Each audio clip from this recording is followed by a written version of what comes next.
1.10 Fundamentos deportivo-biológicos del entrenamiento infantil y juvenil.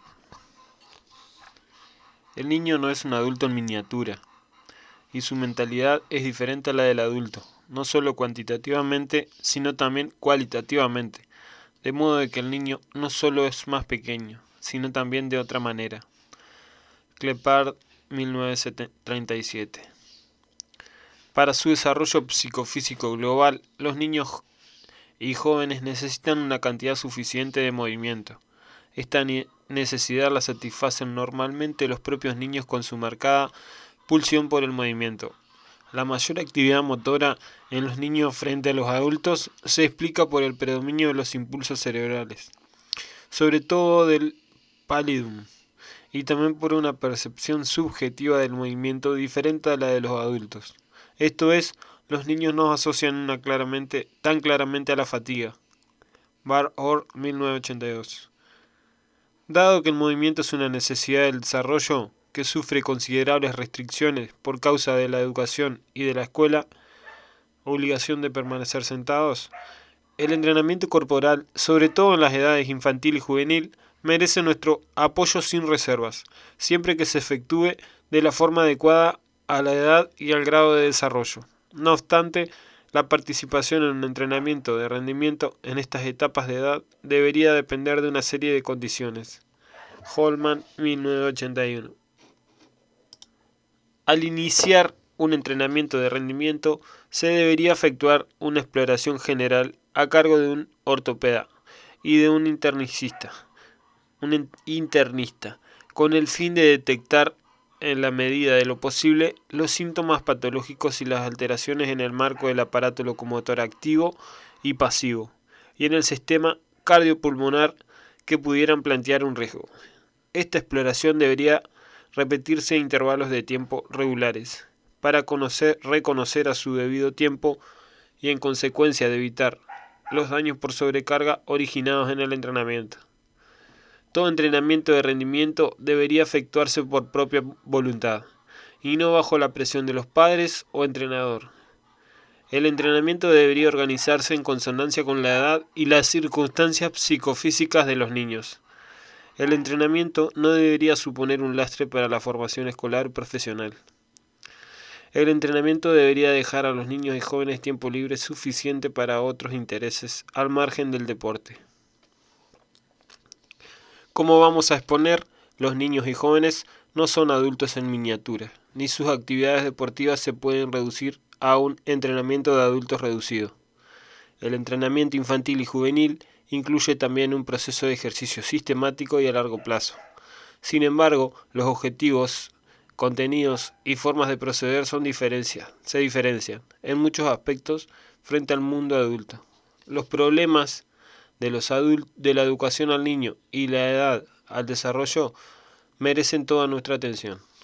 Al afirmar que el entrenamiento infantil y juvenil no es un entrenamiento de adultos reducido, nos basamos en varias razones, pero sobre todo en el hecho de que el niño y el joven, en contraposición al adulto, se hallan aún en crecimiento. De estas circunstancias se derivan un gran número de cambios físicos, psíquicos y psicosociales, y una serie de particularidades del desarrollo con las correspondientes consecuencias para el entrenamiento infantil y juvenil. Por estas razones, antes de comenzar de forma específica las características anatomofisiológicas y psicológicas de cada una de las etapas de la edad, describiremos de forma general las particularidades originadas por el crecimiento en la edad infantil y juvenil. Figura 43. Relación entre la edad y la percepción subjetiva de la carga en relación con la frecuencia cardíaca máxima. Particularidades de las edades infantil y juvenil debidas al crecimiento.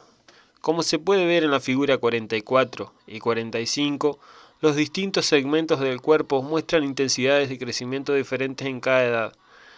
Ello provoca cambios de las proporciones corporales, características de los distintos periodos de crecimiento.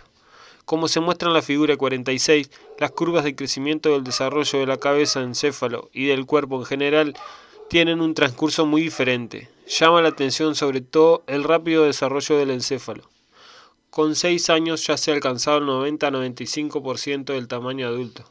Por el contrario, el crecimiento general del cuerpo no ha alcanzado en ese momento ni la mitad del valor del adulto. Como muestra la figura 47, las células nerviosas del sistema nervioso central experimentan ya en el transcurso de los primeros años de vida una reticulación creciente, de gran importancia para el futuro potencial funcional. Se suele aceptar que esta germinación de nuevas fibras, es especialmente intensa hasta el tercer año de vida aproximadamente. Acter, 1979.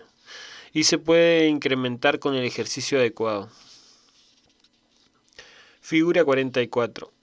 Cambios de la estatura corporal y de las proporciones entre los segmentos corporales durante el crecimiento. Demeter, 1981. Figura 45.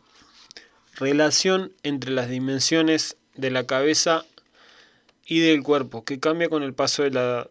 Las cifras en el margen superior indican las veces que el adulto de la cabeza está contenida en la del cuerpo. Strat en Demeter, 1981. Figura 46. El desarrollo de la cabeza, cerebro y el crecimiento corporal general hasta alcanzar la edad adulta. Modificado de Scammon, citado en Hellbrunn, 1977. Desde el punto de vista del movimiento, interesa, pues, proporcionar al niño de corta edad estímulos suficientes para la formación de sus estructuras reticulares y, por tanto, para la configuración plástica de sus áreas cerebrales. Si no existen estos estímulos favorables o no se dan en la medida suficiente, el resultado será una infraestructura menos marcada de las estructuras cerebrales correspondientes, esto es, un menor grado de maduración funcional. El rápido desarrollo del cerebro permite una elevada capacidad de rendimiento en el ámbito de las capacidades coordinativas, el equivalente deportivo del sistema nervioso central, que ya funciona perfectamente. Por ello, el entrenamiento infantil deberá centrarse en la formación óptima de las destrezas y técnicas deportivas motoras, y en la ampliación del repertorio de movimientos y de la experiencia motora. El entrenamiento de las capacidades físicas tiene lugar en paralelo a este proceso, si bien solo en la medida en que lo requiera una formación coordinativa global, y aquí observamos una diferencia básica respecto al entrenamiento de adultos. Las capacidades físicas en la edad infantil no se forman para maximizar, sino para optimizar. Otro problema del crecimiento consiste en que niños y jóvenes no crecen de forma continua, sino mediante estirones. Como muestran los estudios de Lamb, Beldium, Johnson, 1992, los lactantes y niños en la pubertad crecen entre 0,5 y 1,65 centímetros por día y unos 2,5 centímetros por semana. Alternan fases de crecimiento y estancamiento, hasta 63 días. La velocidad de crecimiento disminuye progresivamente, desde el movimiento hasta la edad adulta. Una excepción la constituye la aceleración transitoria de la época de pubertad. Este empujón de crecimiento se inicia, por lo general, en las chicas entre los 11 y el 13º año de vida, y en los chicos entre el 13º año y el 15º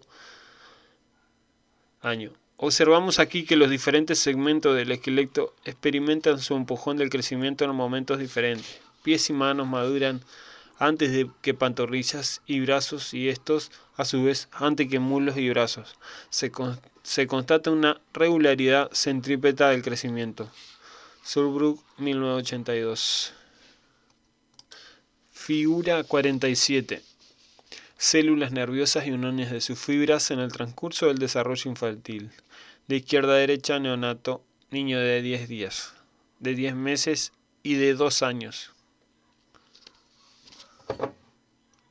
Figura 48. El aumento anual del crecimiento en la edad infantil y juvenil, según Fieber, 1979. Figura 49. La edad biológica de alumnos, trazo discontinuo, y alumnas, trazo continuo, con una edad cronológica media de 12,9 años. El diagnóstico de la edad se objetivó mediante radiografías de las epífisis de los huesos de la mano. Weineck, según datos de Kemper, Versurch, 1981. Tabla 9. Variantes extremas de la dispersión, estatura y peso en niños seleccionados y entrenados para el rendimiento. En la categoría de edad de los 12 años, con ocasión de la Espartaquiada de 1977. En Leipzig, Winter 1981. Valores promedio de estatura: gimnasia de aparatos 1.47, voleibol 1.73, remo 1.74. Peso promedio: gimnasia de aparatos 36,6, voleibol 56,7 y remo 63 kilogramos. El inicio de la pubertad supone un profundo corte en el desarrollo psicofísico del niño o del joven, cuyos cambios revolucionarios no tienen equivalente en la vida del adulto. Solo tenemos que comparar, por ejemplo, el perfil de cambios entre los 12 y los 16 años de vida con el que observamos entre los 32 y 36, o 52-56. Otro problema especial para el entrenamiento en el grupo o clase de niños de edades cronológicas iguales lo plantea el momento de aparición del empujón de crecimiento puberal, debido a la amplia dispersión y a su diferente grado de asentamiento. La figura 49 y la tabla 9 muestran hasta qué punto la edad cronológica puede diferir respecto de la edad biológica. Por lo general se constata, en el ámbito escolar, un margen de dispersión de 5 años desde el alumno más joven biológicamente hasta el más desarrollado, y en el ámbito de la selección deportiva incluso de 7 años.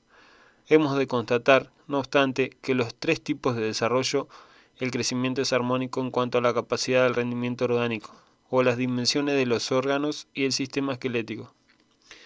Numerosos estudios actuales refutan la tesis de un crecimiento inarmónico, tantas veces mencionada en el caso de los individuos acelerados, en relación con un desarrollo acelerado del esqueleto frente a un desarrollo más lento de los órganos. Holman, Hettinger, 1980. En el desarrollo normal coincidencial de la edad cronológica y la edad biológica, en los individuos precoces, la sucesión de las fases del desarrollo corporal se acelera 1 o más años, y en los retardados, dicha sucesión se retrasa 1 o más años. Como se puede ver en la figura 50, la edad esquelética de los individuos acelerados y retardados presenta claras diferencias en comparación con la de los individuos de desarrollo normal. Las desviaciones aumentan con el paso de los años y alcanzan su dimensión máxima en el 13º año cronológico en los chicos y en el 12º año en las chicas. Figura 50. Diagrama para la comparación de los desvíos de la edad esquelética de individuos precoces A y retardados R frente a las de los de desarrollo normal N. Trazo continuo, chicos. Trazo discontinuo, chicas. Hasta el 16º año de vida en chicos y hasta el 15º año en chicas no se clasifica a la mayoría de los jóvenes como normales en su desarrollo. La edad esquelética influye claramente sobre la estatura corporal. En ambos sexos se acepta que la estatura es mayor en los individuos acelerados que en los de desarrollo normal, y que la estatura de estos supera a su vez la de los retardados. Frente a lo que ocurre como la edad esquelética, las diferencias de crecimiento en estatura no se han compensado en el 16º año de vida. Como la masa corporal está en función de la estatura, se acepta asimismo que la masa corporal de los individuos acelerados supera la de los individuos que el desarrollo normal, y de la que estos, a su vez, es mayor que la de los retardados. Ambos sexos presentan los porcentajes medios de masa corporal que figuran en la tabla 10, en comparación con los promedios de masa corporal de su población. En los ámbitos de condición física, sobre todo fuerza, velocidad y resistencia, los individuos acelerados poseen, debido a su mayor estatura y peso, una elevada capacidad de rendimiento y de carga. La resistencia y la fuerza están en estrecha correlación con la edad biológica, la estatura y el peso. Frey, 1978.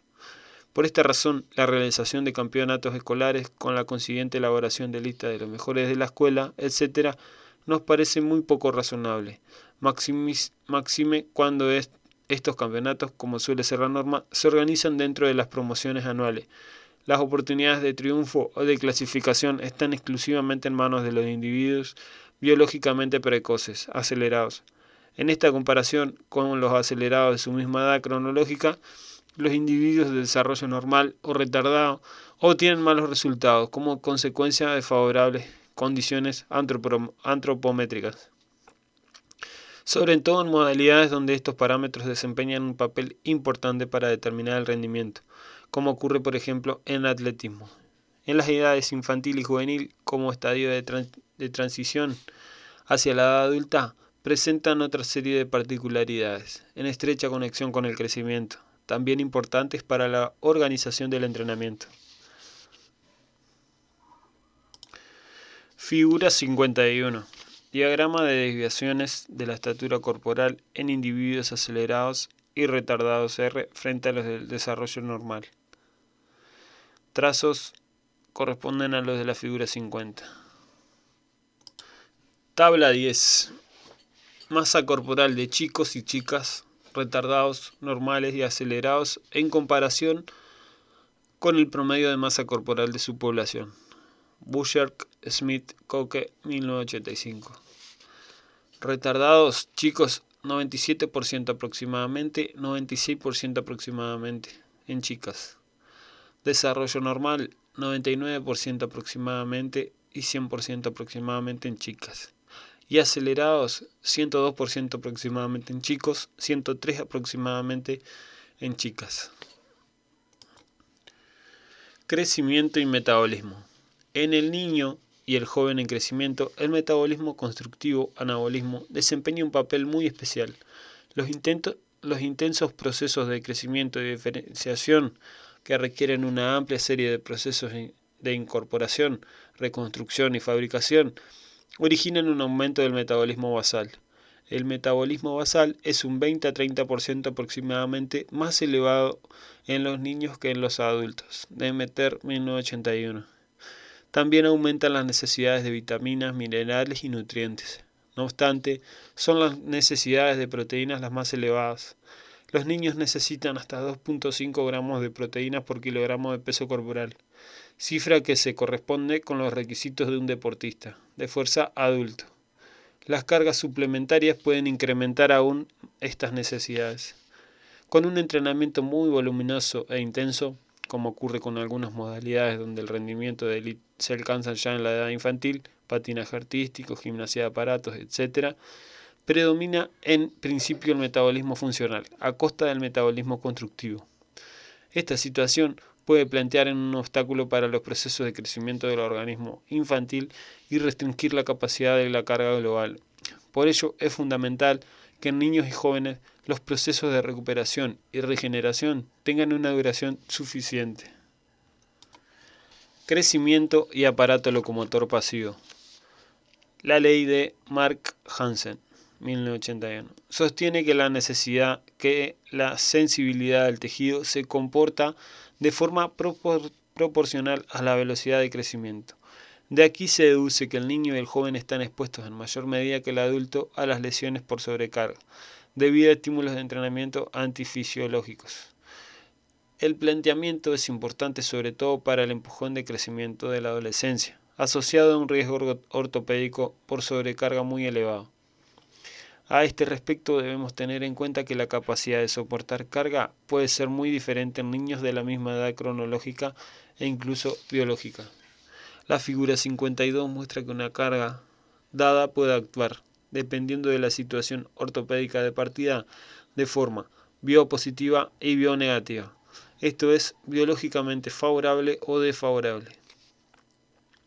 La capacidad de carga individual de los aparatos óseo, cartilaginoso, tendinoso y ligamentario debe ser la magnitud del rendimiento limitadora a la hora de configurar el entrenamiento, sobre todo el de niños y jóvenes, pues las estructuras en fase de crecimiento no presentan todavía la resistencia ante la carga que encontramos en el adulto. Los siguientes aspectos se consideran particularidades de las edades infantil y juvenil. Los huesos son más flexibles debido a una mayor acumulación relativa de materiales orgánicos más blandos, pero menos resistentes ante la tracción y la presión. lo que supone una reducción global de la capacidad de carga del sistema esquelético en su conjunto. Los tejidos tendinoso y ligamentario no son aún suficientemente resistentes ante la tracción debido al menor asentamiento de la estructura micelar. Las micelas forman estructuras parecidas a los retículos cristalinos y un mayor porcentaje de sustancia intercelular. Tittel, 1979. El tejido cartilaginoso y las uniones de crecimiento, aún sin osificar, presentan, dado su alto grado de segmentación, un elevado riesgo ante cualquier fuerza intensa de presión o cortante. En conjunto, se puede afirmar que los estímulos de entrenamiento adecuados al crecimiento, esto es, submáximos, que hagan trabajar el complejo global del aparato locomotor pasivo de una forma múltiple y no unilateral, ofrecen un estímulo apropiado tanto para el crecimiento como para la mejora de las estructuras. Por el contrario, las cargas máximas, unilaterales o aplicadas sin preparación al organismo en crecimiento pueden provocar de forma inmediata o a largo plazo daños tardíos, la destrucción de los tejidos mencionados. Figura 52. Representación esquemática del efecto de las cargas sobre el aparato locomotor.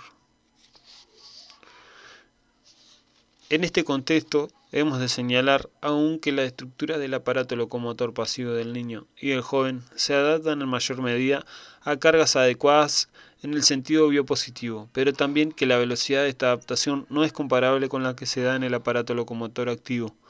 Mientras que el músculo se presenta ya modificaciones funcionales y morfológicas unas semanas después de un estímulo de entrenamiento, en huesos, cartílagos, tendones y ligamentos el proceso requiere semanas.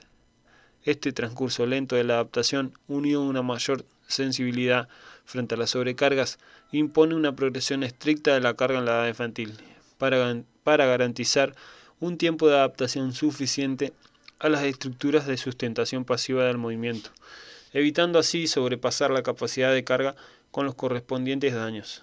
Weineck, 1982.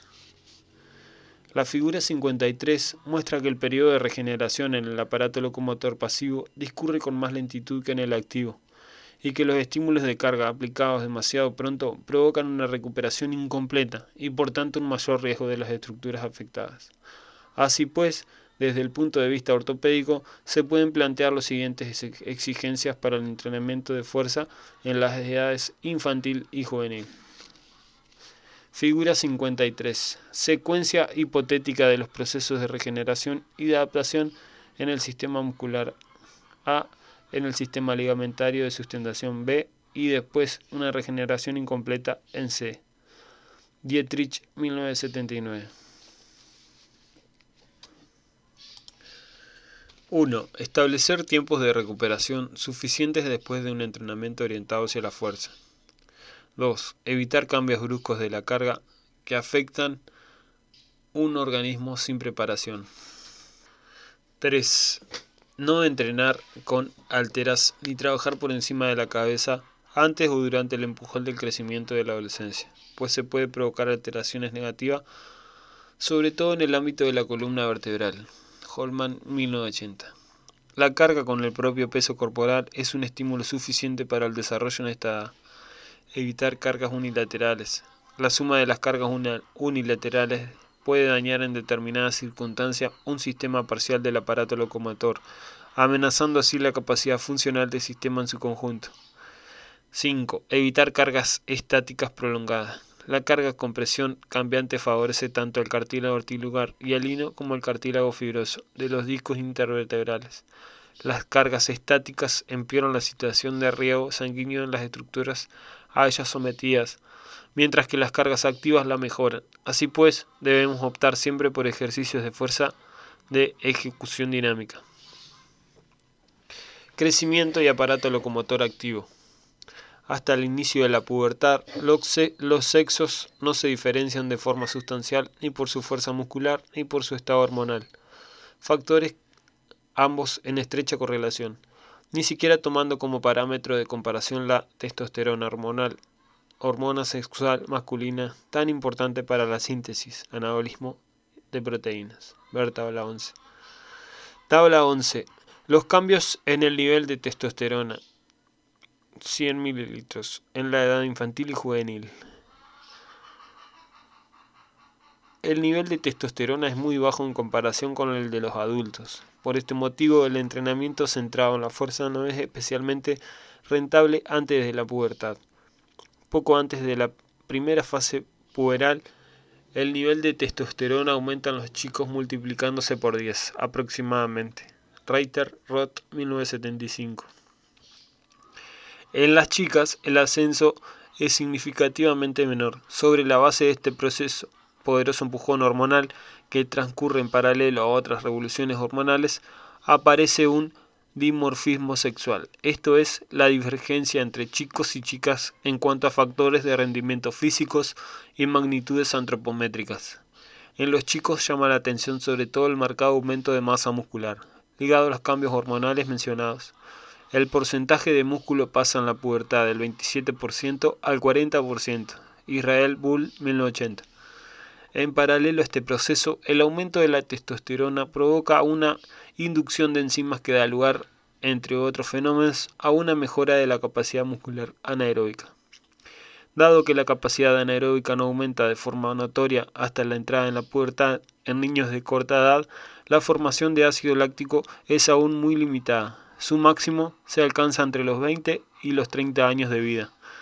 Keul, 1982. Las cargas que conllevan a una elevada producción de lactato no se deberían aplicar con frecuencia. En la página 199 nos ocuparemos específicamente de la capacidad anaeróbica en la edad infantil.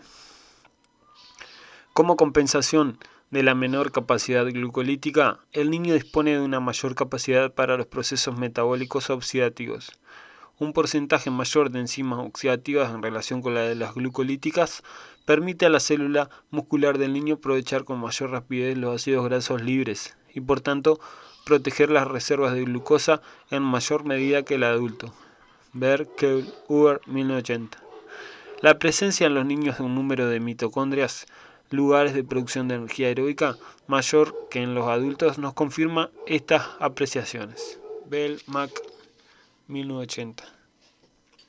Breve caracterización psicofísica de las diferentes etapas de edad. Consecuencias para la configuración del entrenamiento. Para organizar el entrenamiento infantil y juvenil necesitamos algunos conocimientos básicos de particularidades psicofísicas en las diferentes etapas de edad. Solo con este bagaje podemos practicar un entrenamiento adecuado a la edad y al estado del desarrollo, acorde con las aspiraciones y necesidades de niños y jóvenes. En la siguiente descripción no nos ocuparemos de las condiciones anátomo-fisiológicas importantes para el desarrollo de las formas principales de trabajo motor. Estas explicaciones se incluyen después de la descripción detallada de dichas formas principales, sino de las particularidades psicofísicas de las diferentes etapas que interesan para la configuración del entrenamiento. La tabla 12 nos presenta un resumen de la clasificación de edades que utilizaremos en lo sucesivo. Esta clasificación no se debe tomar como un patrón rígido, sino como una orientación general. Las transiciones son fluidas y están en parte sometidas a oscilaciones individuales considerables. Tabla 12. Clasificación de las etapas de edad según la edad cronológica. Lactancia, de 0 a 1 año. Primera infancia, de 1 a 3. Edad preescolar, de 3 a 6-7 años. Edad escolar temprana, de 6 a 7 a 10 años. Edad escolar tardía, 10 años, entrada en la pubertad. Chicas, 11 a 12 años, chicos, 12 a 13 años. Primera fase puberal, pubescencia. Chicas, entre 12 años hasta 13 y 14 años. Chicos, entre 12 y 13 años hasta 14 y 15 años. Segunda fase puberal, adolescencia. Las chicas entre 13 a 18 años y los chicos entre 18 y 19 años. La edad adulta después de los 17 a 18 o de los 18 a 19. Lactancia y primera infancia. La edad del lactante y el niño de la primera infancia tiene una importancia decisiva para el desarrollo global del niño, para el desarrollo motor, el aprendizaje de la marcha y la integración social asociada a este proceso ocupan un lugar de preeminencia. No obstante, en esta etapa irrelevante para la incorporación a un proceso selectivo de ejercicio o de preentrenamiento, corresponde a los padres la responsabilidad de crear para el niño un entorno psicosocial óptimo y estimulante en el aspecto motor, que se corresponda con las necesidades del niño y favorezca su desarrollo. Edad preescolar. La edad escolar abarca el periodo entre los 6 y 7 años, ingreso a la escuela, y se la conoce como edad de oro de la infancia. Esta etapa se caracteriza por una intensa pulsión por el movimiento y el juego, una marcada curiosidad por lo desconocido, que se manifiesta con especial claridad en la edad de las preguntas, entre 4 y 5 años, el gusto por la fabulación y la predisposición afectiva hacia el aprendizaje. El continuo cambio de actividad en esta edad se explica por una capacidad de concentración escasa, debido a un predominio marcado de los procesos cerebrales de estimulación frente a los de inhibición. El niño participa en una gran cantidad de juegos, que cambia y reorganiza de múltiples formas. El pensamiento del niño en edad preescolar es intuitivo, concreto, próximo a la práctica, estrechamente asociado a la experiencia personal y a una intensa emotividad. Se desarrolla bajo el influjo del juego y de acciones y experiencias motoras prácticas. Demeter 1981. De aquí se deduce que toda restricción en el juego influye desfavorablemente sobre la capacidad del rendimiento mental. El ingreso en el jardín de infancia o instituciones similares supone una primera separación de la casa paterna y conlleva una ampliación del campo de aprendizaje social. Allí el niño, capaz de correr con rapidez, de atrapar un valor o de trepar con habilidad, disfruta de una alta consideración social. La eficacia de sus movimientos convierte a un niño en el consejo de juegos deseado, en el compañero de juegos deseado. Las capacidades motoras mejoran de manera sustancial la capacidad de acción social y apoyan el sentimiento de la propia valía. Hacia el final de la edad preescolar, entre el quinto y el séptimo año de vida, se produce la primera transformación morfológica, caracterizada por un aumento de estatura y la pérdida de las proporciones típicas del niño de corta edad. Consecuencias para la práctica del entrenamiento. El gusto por el movimiento y la disposición al aprendizaje del niño deberían orientarse hacia una dirección concreta. Adquirir una base amplia de destrezas mediante un gran número de ejercicios elementales y mediante la oferta de oportunidades de aprendizaje. Los niños en la edad preescolar necesitan una cantidad suficiente de posibilidades motoras que, usando su fantasía y su capacidad para la variación, le inciten a correr y saltar, arrastrarse, trepar, balancearse, colgarse, columpiarse, mecerse, tirar, empujar, acarrear, lanzar y atrapar, entre otras formas de movimiento. Winter, 1981. La actividad deportiva debería organizarse de forma divertida, incidiendo en el gusto y la alegría de participar. Las historias contadas con movimiento, que deberían satisfacer el entusiasmo de los niños para narraciones de todo tipo, y la resolución autónoma de tareas motoras, deberán ampliar el repertorio motor y favorecer en los niños la creatividad motora y la experiencia física de sí mismos. Edad escolar temprana. La edad escolar temprana abarca el periodo de ingreso en la escuela, sexto o séptimo año de vida, hasta el 10º año de vida aproximadamente. Esta edad se caracteriza por un comportamiento motor al principio casi desbocado, que se va tranquilizando hasta alcanzar unos hábitos normales al final de esta fase. La expresión de este gusto desmedido por el movimiento es un interés por el deporte próximo al entusiasmo. Por ello, la cifra de inscripciones en clubes deportivos es máxima en este momento. Otra característica, equilibrio psíquico, actitud optimista ante la vida, ausencia de preocupaciones, la adquisición de conocimientos y destrezas es entusiasta, pero carente de espíritu crítico. La edad escolar temprana es una etapa óptima para el aprendizaje. Ello se explica por las buenas condiciones corporales. Los niños son pequeños, ligeros y gráciles, y su relación fuerza-palanca es favorable. Y por la mejora de una serie de capacidades, concentración en comparación con la etapa previa, diferenciación motora fina y recepción y elaboración detallada de la información. Winter, 1981. No obstante, la capacidad de aprender casi al vuelo nuevas destrezas, desarrollada en alto grado durante esta etapa, no va unida a una capacidad igualmente desarrollada de fijar los movimientos recién aprendidos. El predominio, aún presente, de los procesos de excitación asociado a unos procesos acentuados de irradiación de la regulación nerviosa central provoca una difuminación fácil del bucle motor característico de cada movimiento, dificultando así la retención. Holtz y Weineck, 1983. Por este motivo, los movimientos recién aprendidos se deberían repetir a menudo en esta edad, para integrarlos de forma estable en el repertorio motor del niño. Demeter, 1981. Consecuencias para la práctica del entrenamiento. Las condiciones psicofísicas en esta etapa extremadamente favorables para la adquisición de destrezas motoras. La ampliación del repertorio y la mejora de las capacidades coordinativas son el punto central de la formación deportiva durante toda la edad escolar, temprana y tardía.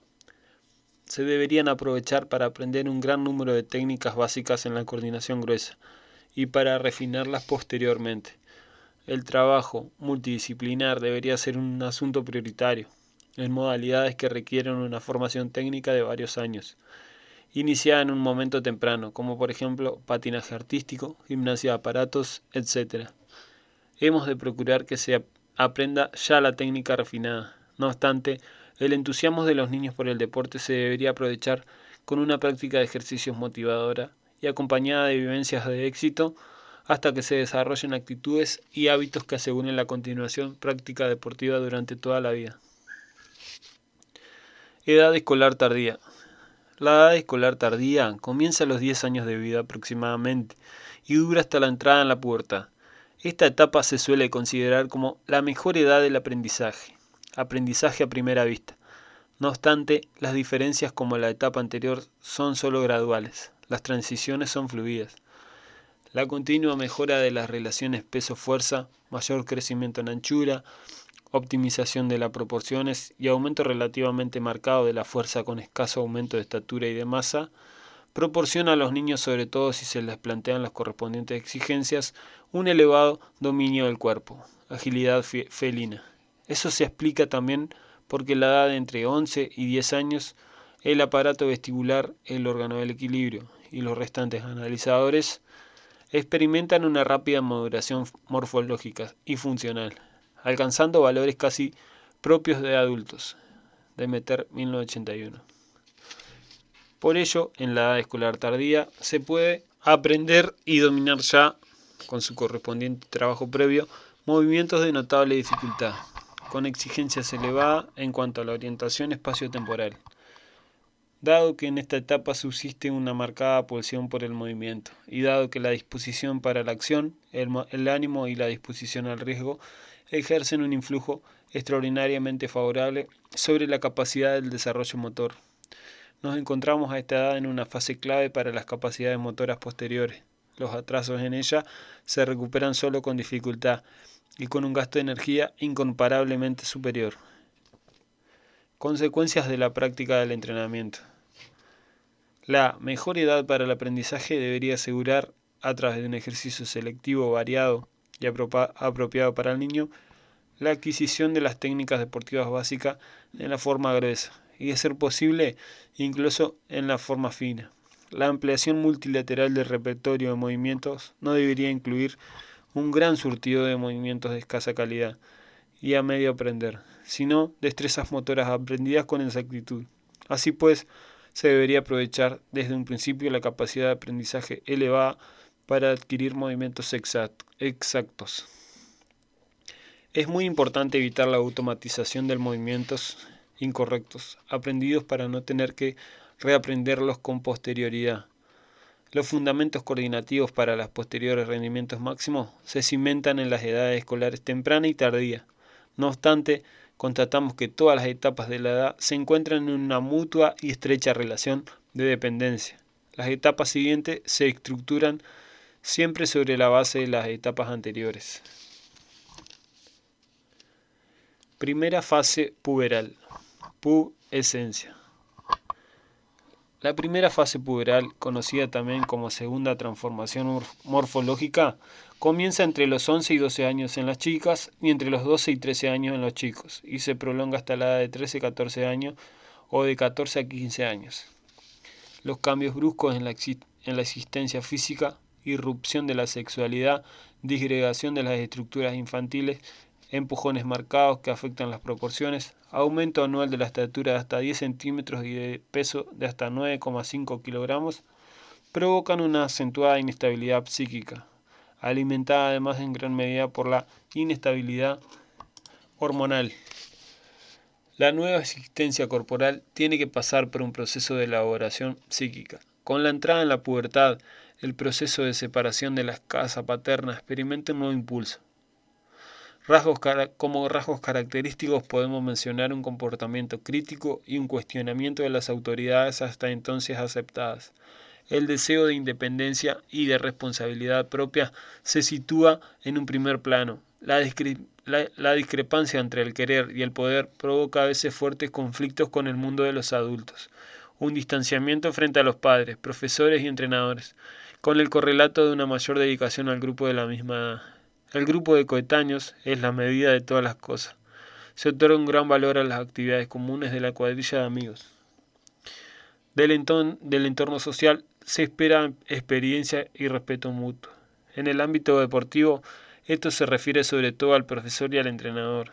El derecho democrático a tener voz en el momento de organizar el ejercicio deportivo y la participación activa en dicha organización son exigencias básicas en esta etapa de edad. El cambio completo de la existencia psicofísica y social conlleva profundas transformaciones en el abanico de intereses generales, circunstancia que no deja de incidir sobre el interés del deporte. También sufren una profunda transformación las expectativas asociadas a la actividad deportiva. Figura 55. La figura 55 muestra que el interés por el deporte disminuye de forma abrupta con la entrada en la pubertad. La actividad deportiva, que en la edad escolar era poco menos que el sentido de la vida, sufre una fuerte presión de sus competidores y pierde relevancia. La figura 56 muestra que la actividad deportiva se basa sobre todo en la necesidad de contacto social con personas de la misma edad, la emulación, la rivalidad y la necesidad de competir han perdido terreno en comparación con las etapas previas del desarrollo. Consecuencias para la práctica del entrenamiento. El fuerte aumento de estatura y peso, que se refleja en un pronunciado empeoramiento de las relaciones peso-fuerza, suele producir pérdidas en la capacidad del rendimiento coordinativo. La precisión de la regulación motora deja bastante que desear. Hasta los movimientos excesivos son típicos de esta edad. Por otra parte, la pubertad es la edad de la entrenabilidad máxima de las características físicas y específicamente la primera fase puberal. En estas nuevas circunstancias exigen el correspondiente enfoque del entrenamiento.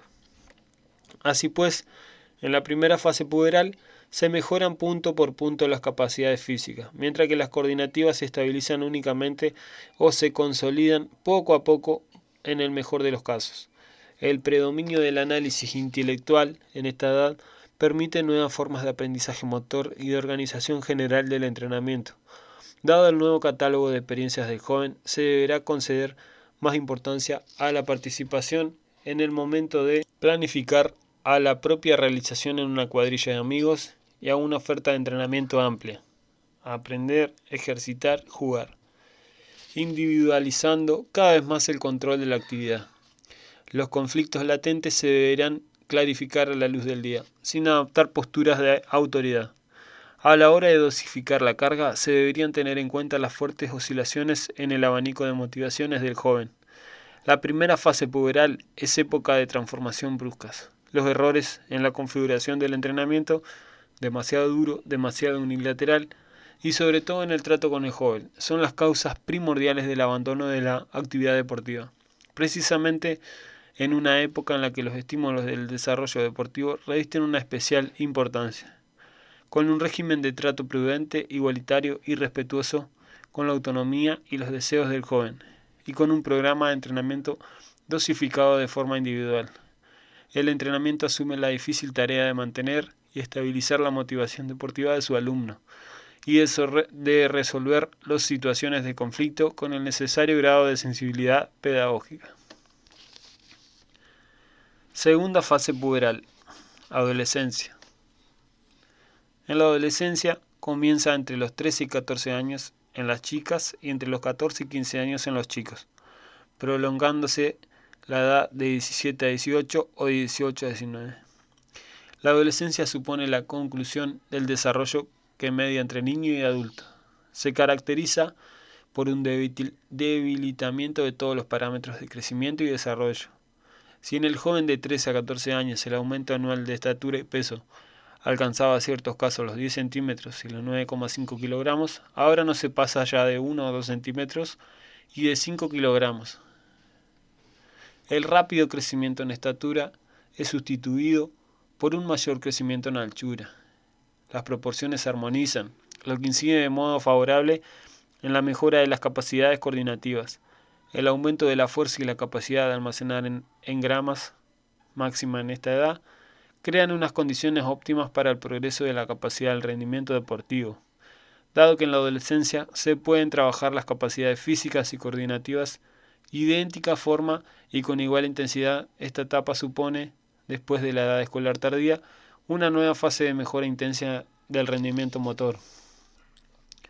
Los movimientos son más difíciles de aprender con rapidez y se retienen sin dificultades. Se observa en esta época una situación de equilibrio psíquico, que tiene su efecto positivo para el proceso del entrenamiento. El equilibrio se basa principalmente en una estabilización de la regulación hormonal, que en primera fase puberal presentaba aún cambios pronunciados. Los mecanismos de regulación neurohumorales entre hipotálamo e hipófisis experimentan un ajuste definitivo. En comparación con la fase anterior, los receptores del hipotálamo del centro regulador jerárquicamente superior reaccionan ya con cantidades relativamente grandes de hormonas reguladoras y ponen en marcha los correspondientes mecanismos de retroalimentación. Demeter, 1981.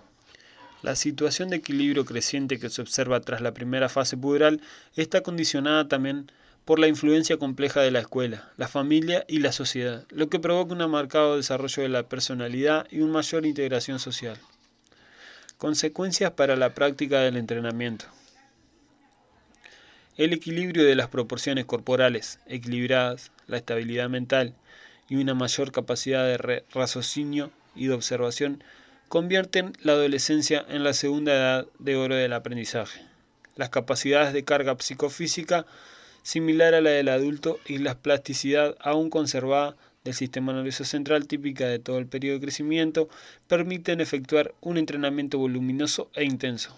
Hacia el final de la adolescencia estamos ya en la edad de máximo rendimiento en algunas modalidades y conviene por tanto optar casi todos los métodos y contenidos del entrenamiento del deporte de adultos. La adolescencia se debería aprovechar de perfeccionar las técnicas específicas de la modalidad y para adquirir la condición física necesaria.